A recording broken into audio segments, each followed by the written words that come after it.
the day has finally come when I'm replacing my bubbling iDrive screen inside my BMW M2. Now I've had the screen bubble for the past year and a half, and I bought the car with a little bit of bubbling on the edges, but it expanded way quicker than I thought it actually would, so the time came to finally order a new one. So we're gonna unbox this. I'm gonna show you guys how to install the screen in your car, how to remove the old one, how to put the new one in. I'm gonna show you the whole process end to end. You're going to need a set of pry tools. You're going to need a T20 Torx driver, and I would also suggest a microfiber towel. Mine's in the car, so I can't really show you, but a microfiber towel is recommended for this, and I'll go into why. So let's take the camera inside the car. We'll unbox the new screen, and I'll show you guys how to do the whole process end to end. So this is the iDrive screen that the car came with, and as you can see, there's bubbling inside the screen all along the edge. This car is not kept in a garage, so eventually with enough heat, this ends up happening. So I'm probably gonna tint the windows to keep this from happening on the new one. So then let's unbox the new one. This saran wrap taken off. Now let's take off this last bit. All right, and there it is. There's the back. Let's look at the front.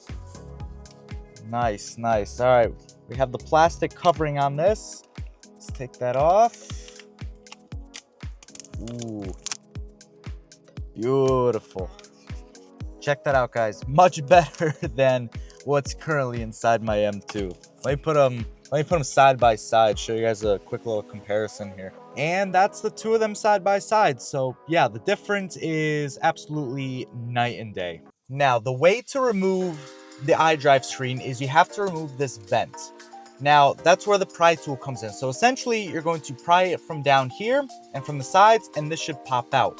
Now, I do want to try some because this side does feel a little loose. Yeah, so I literally just popped the top out. So another reason for the microfiber is you can kind of put it on the bottom to keep from scratching this, from pressing the buttons accidentally, stuff like that. And just get in here and just pry this out as gently as you can. This side's already out, as you can see. I can shove my fingers in here, and just like that, it'll come out. So you can unplug these cables. This isn't particularly heavy, so I'm just gonna kind of let it lean right here. Now, what I'm gonna show you here is there are two T20 Torx screws that hold this screen in, and that's all that holds it in. There's one on either side here. I know it may be a little tricky to see through the camera, but trust me, they're there. They're impossible to miss.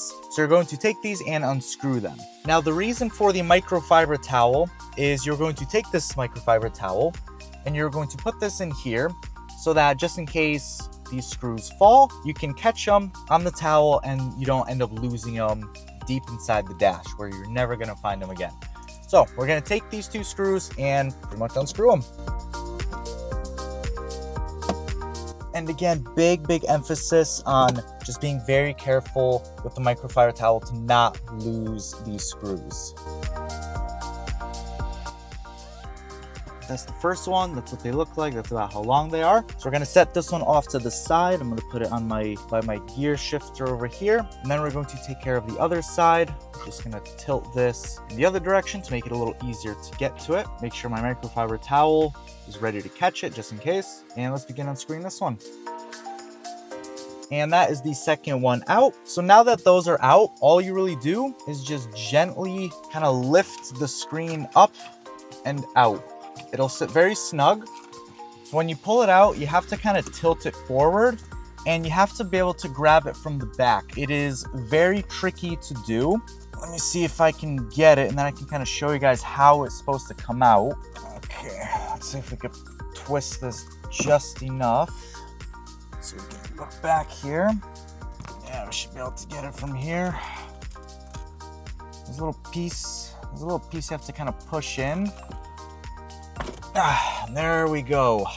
So there is the old one. Here is the new one. Then let's test it by trying to get it plugged in. To awkwardly reach around now, find the clip. And there we go, beautiful. It starts right up, works. Now we have to pretty much just clip it back into place. So you gotta basically just push this down nice and gently. Make sure you're not pulling any wires. Make sure nothing's clipping anything. Back back in where it's supposed to go.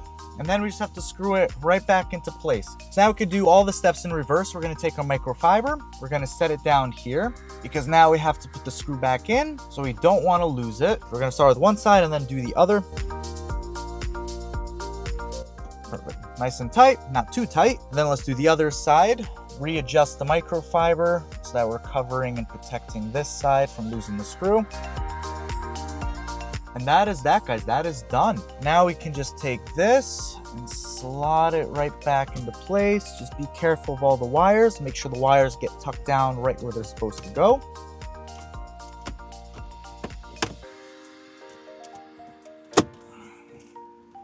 And that's it. Check that out, guys. It's like a whole brand new car now. And that's it, guys. We have a brand new screen in our BMW M2. I know it looks a little wavy on the recording, but I promise you it looks perfectly fine the way it's actually supposed to be. So look at the difference between the old one and the new one. Look at that. That is horrible. Now it actually looks like a proper car. Like if I zoom out, it actually looks like a proper BMW. I just had this car detailed too, like 2 days ago. So it's like pristine in here, nice and clean. And now the screen actually matches. The screen actually looks good. It doesn't look like a cheap piece of neglected garbage anymore. Now, the reason it took so long to replace this was not because I didn't want to or I didn't have the money to, is because it's actually very difficult to find this screen. These screens, they look exactly the same. Like this one's the 8.8 inch, which is very different from all the other 8.8 inches. So for one, let me give you a good example. Here's the other screen on the back. You can see it's at like a weird triangular angle specific to the 2 series, and I believe the 1 series if you're in the UK.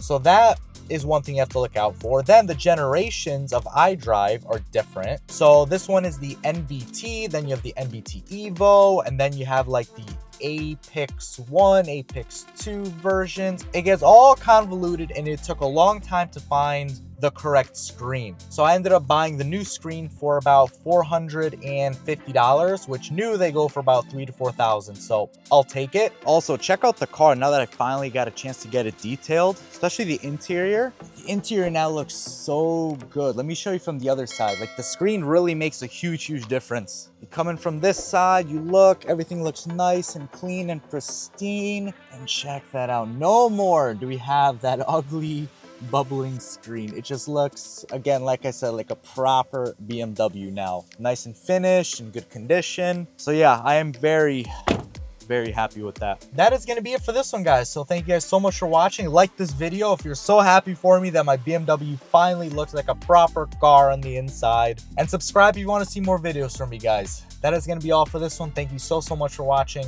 Until next time.